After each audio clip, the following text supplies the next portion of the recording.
से नीचे आते वक्त पैराशूट में मैंने मैंने दोनों मुल्क देखे हैं और ऊपर से मुझे दोनों मुल्क में कुछ फ़र्क पता नहीं चला। दोनों एक जैसे ही खूबसूरत हैं और जब मैं नीचे गिरा था तब मुझे पता भी नहीं था कि मैं पाकिस्तान में हूँ या मैं अपने देश भारत में हूँ, क्योंकि दोनों मुल्क एक जैसे ही लगे थे मुझे। सारे लोग भी मुझे एक जैसे ही लगे थे। उसके बाद फिर मुझे चोट लगी थी काफ़ी गहरी और मैं हिल नहीं पा रहा था। तो मैंने कोशिश की ये जानने के लिए मैं कि कौन से मुल्क में हूँ। तो फिर जब मुझे लगा कि मैं अपने मुल्क में नहीं हूँ तो मैंने भागने की कोशिश की। मेरे पीछे लोग आए थे और उनका जोश काफ़ी ऊंचा था और वो चाहते थे कि वो मुझे पकड़ ले। उसी समय पाकिस्तानी आर्मी के 2 जवान आए, उन्होंने मुझे पकड़ा एंड उन्होंने मुझे बचाया वहाँ से।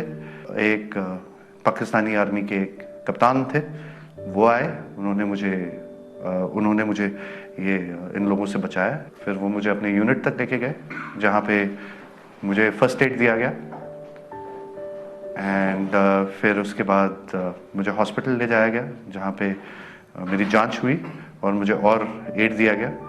और उसके बाद इस इला जहाँ पे मैं हूँ, मैं तब से यहाँ पे हूँ आपकी खातिरदारी के साथ।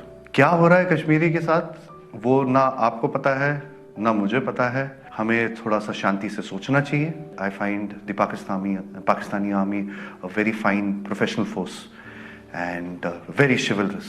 I am very impressed by the chivalry which has been displayed by the Pakistani army. लड़ाई तब होती है जब अमन नहीं होता है। मुझे ये नहीं पता है कि क्या करना चाहिए अमन लाने के लिए, पर मुझे सिर्फ ये पता है कि अमन होना चाहिए।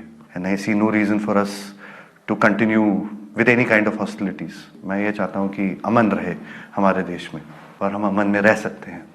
ऊपर से नीचे आते वक्त पैराशूट में मैंने दोनों मुल्क देखे हैं और ऊपर से मुझे दोनों मुल्क में कुछ फ़र्क पता नहीं चला। दोनों एक जैसे ही खूबसूरत हैं और जब मैं नीचे गिरा था तब मुझे पता भी नहीं था कि मैं पाकिस्तान में हूँ या मैं अपने देश भारत में हूँ, क्योंकि दोनों मुल्क एक जैसे ही